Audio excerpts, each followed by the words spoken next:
Jamaah yang dimuliakan oleh Allah Jalla wa'ala, perjalanan kita ini masih sangat panjang ya. Kita baru di ronde kedua setelah alam rahim. Sebelumnya, setelah kematian, perjalanan kita lebih panjang daripada sebelumnya. Kita setelah kematian akan ada alam barzakh.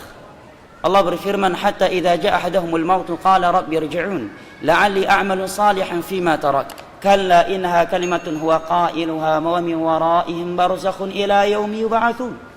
Tatkala kematian mendatangi salah satu di antara mereka, dia menyatakan, ya Allah, kembalikan aku. Kembalikan aku ke dunia.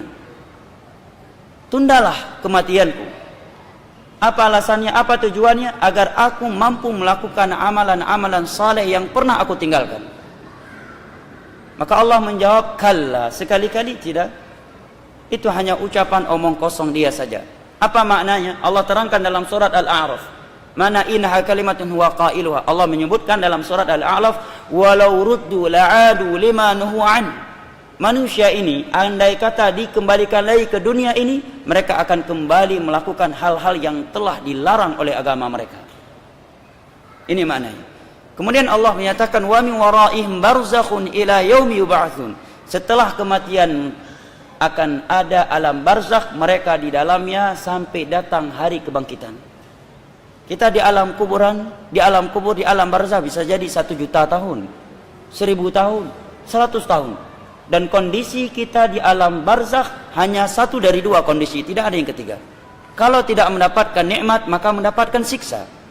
Kalau tidak mendapatkan siksa, maka mendapatkan nikmat. Tidak ada kondisi yang ketiga. Sekalipun kita menangis, mengeluarkan air mata darah, Allah tidak akan mengembalikan kita. Oleh karena itu, Utsman bin Affan ketika melewati pemakaman, beliau menangis. Sehingga suatu saat dilihat oleh murid beliau. Muridnya ini bertanya, wahai Utsman bin Affan, aku tidak melihat engkau menangis seperti ini ketika dibicarakan surga dan neraka di hadapanmu. Artinya, rasa takut beliau ketika berada di depan pemakaman, kuburan, itu lebih dahsyat daripada ketika beliau mendengar surga dan neraka. Kenapa demikian wahai Utsman? Maka beliau pun menyatakan, laqad sami'tu Rasulullah sallallahu alaihi wasallam. Karena aku telah mendengar sabda Nabi sallallahu alaihi wasallam. Maka beliau pun menyebutkan sabda beliau yang berbunyi, inna hadhil qubur awwalu manazilil akhirah, fa inna ja minha fama ba'du aisaru min. Sesungguhnya alam barzakh ini, alam kubur ini adalah jenjang pertama dari jenjang akhirat. Barang siapa yang selamat di dalam alam barzakh ini, maka perjalanan setelah alam barzakh akan lebih mudah lagi.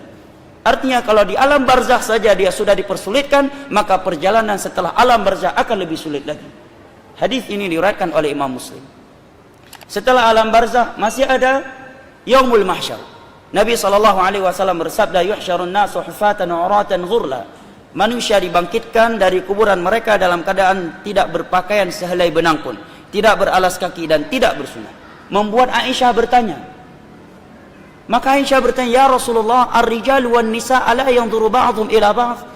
Wahai Rasulullah, kalau kondisi mereka seperti itu, tidak berpakaian sehelai benang pun, tidakkah membuat wanita melihat kepada aurat lelaki?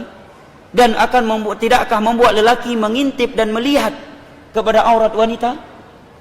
Karena semuanya dikumpulkan dan tidak berpakaian sehelai benang pun. Karena di dunia ini tidak jangankan terbuka, yang tertutup aja ada yang ngintip. Maka Aisyah bertanya, wahai Rasulullah, kalau kondisi manusia di hari kiamat seperti itu, tidakkah akan membuat wanita melihat kepada lelaki dan kaum lelaki melihat kepada wanita? Apa jawabannya Rasulullah jamaah? Nabi menjawab, ya Aisyah, al-amru asyaddu min dhalik. Wahai Aisyah, hari kiamat itu hari yang sangat dahsyat. Mereka tidak lagi terpikirkan oleh mereka hal-hal yang seperti itu. Hadis riwayat Al-Imam Al-Bukhari dari Aisyah. Di dalam hadis Miqdad bin Al-Aswad yang diriwayatkan oleh Imam Muslim, Nabi menyebutkan tudna syamsu minan nas yaumal qiyamah qadral mil. Matahari di hari kiamat didekatkan dari manusia sejarak 1 mil.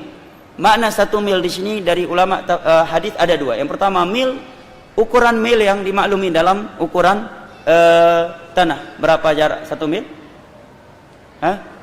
Dalam ukuran berapa? 1 mil. Berapa ribu kilo? Setengah kilo. Taib. Al-muhim 1 mil. Ada yang mengatakan 1 mil di sini adalah 1 mil jaraknya ketika seorang menggunakan celak. Artinya sangat dekat matahari darinya. Kemudian Nabi menyatakan manusia pada hari kiamat, ada sebagian mereka keringatnya sudah sampai di kedua mata kakinya, ada yang keringatnya sudah sampai di kedua lututnya, ada yang keringatnya sampai ke pinggangnya, ada di antara mereka yuljimul araqu iljaman, sudah tenggelam dengan keringatnya karena banyaknya dosa yang dia lakukan ketika di dunia. Dan Allah menyebutkan pada hari kiamat, yauma yafirul mar'u min akhi wa ummihi wa abi wa sahibatihi wa bani likulli imri'in minhum yawma idzin syu'nu yughni. Setiap orang lari dari istrinya, lari dari anaknya, lari dari bapaknya, dari ibunya. Semua mereka tersibukkan dengan urusannya masing-masing. Bahkan Allah menyebutkan dalam surat Al-Ma'arij, yawaddul mujrimu law yaftadi min 'adzabi yawmi idzin bibani wa sahibatihi wa akhi wa fasilatihi allati tu'wi wa man fil ardi jami'an thumma yunji. Pada hari kiamat orang yang banyak melakukan dosa, dia berangan-angan kalau orang tuanya, anaknya, istrinya dan seluruh manusia bisa dia jadikan sebagai tebusan dia dari api neraka. Artinya kalau diberikan pilihan, kamu yang masuk neraka atau ibumu, dia akan memilih ibu saya saja, jangan saya. Karena dahsyatnya hari kiamat. Setelah padang mahsyar akan ada hisab, dan hisab itu ada dua. Yang pertama arad, pemaparan. Allah sebutkan dosa hamba tersebut, kemudian ketika dia sudah pesimis dari rahmat Allah, Allah menyatakan laqad sartatruha 'alaika fid dunya wa ana aghfiru lakal yauma. Di dunia aku telah aku tutupi dosa kamu ini, maka pada hari ini aku akan mengampuninya. Ini hanya pemaparan, tidak didiskusikan oleh Allah. Ini hisab yang disebut dengan arad. Hadisnya riwayat Imam Muslim.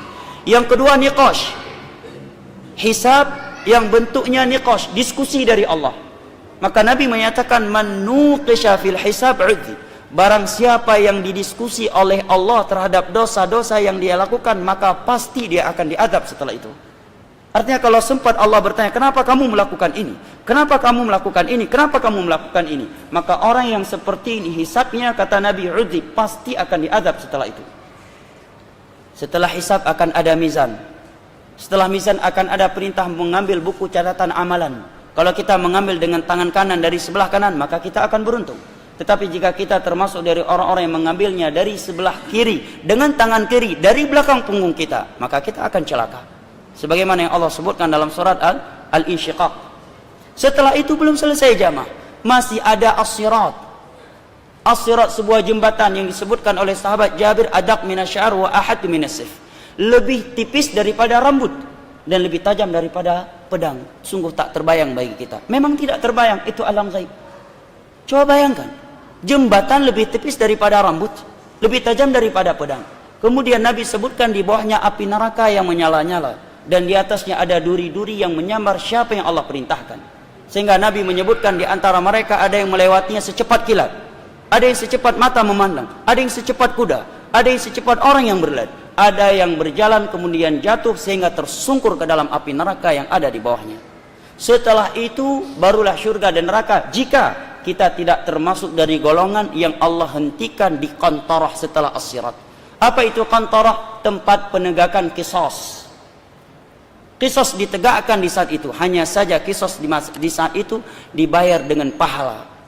Kalau pahala kita tidak cukup untuk membayar kezaliman kita kepada orang-orang yang pernah kita zalimi ketika di dunia pada harta mereka, kehormatan mereka atau darah mereka, maka kata Nabi, dosa-dosa mereka Allah kumpulkan, Allah timpakan kepada orang yang pernah melakukan kezaliman kepada mereka.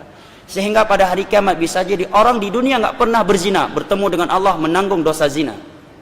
Karena korban kezalimannya itu pernah berzina, dan pahala ibadah dia tidak cukup membayar kezaliman dia kepada korban dia tersebut. Bisa jadi dia di dunia tidak pernah korupsi, tetapi bertemu dengan Allah membawa dosa korupsi karena dia pernah menzalimi orang yang korupsi. Bisa jadi di dunia dia tidak pernah berjudi, tidak pernah menjadi LGBT, tetapi pada hari kiamat membawa dosa itu semuanya karena korban dia ada di antara mereka dan pahala ibadah dia tidak cukup untuk menebus kezaliman dia terhadap mereka.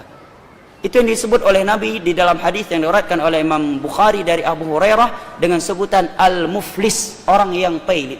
Setelah itu baru syurga dan neraka. Itu pun kalau kita tidak termasuk dari ashabul a'raf.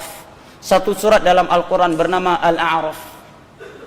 Ya, bisa dilihat pada surat tersebut penjelasannya. Disebutkan oleh Imam Ibnu Katsir di dalam tafsir beliau pada surat ini, sebuah riwayat dari Imam Ahmad bahwa ashabul a'raf ini Allah berhentikan mereka di antara surga dan neraka tatkala amal kebaikan mereka seberat amal keburukan mereka.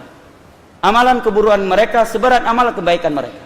Mereka tidak langsung dimasukkan ke dalam surga karena amal kejelekan mereka seberat kebaikan mereka, dan mereka juga tidak langsung dimasukkan ke dalam neraka karena amal kebaikan mereka seberat amal kejelekan mereka. Sampai Allah memutuskan hukumnya kepada mereka sesuai dengan keadilan dan hikmahnya.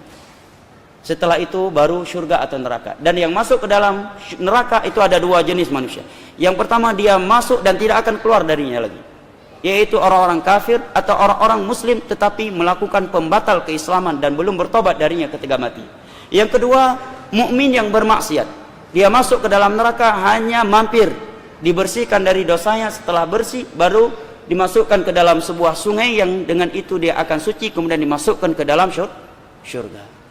Apakah kita merasa tenang mendengarnya? Andai kata kita mampir, satu hari di hari kiamat paling pendek Allah katakan seperti 1000 tahun di dunia ini.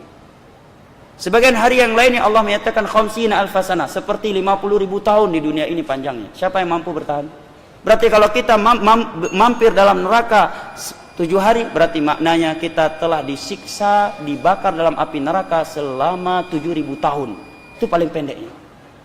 Perjalanan masih sangat panjang jamaah. Semua kita akan mempertanggungjawabkan apa yang kita perbuatkan. Masing-masing di antara kita memperhatikan perbuatannya diri sendiri, jangan sibuk surga orang lain, ternyata surganya sendiri tidak terpikirkan.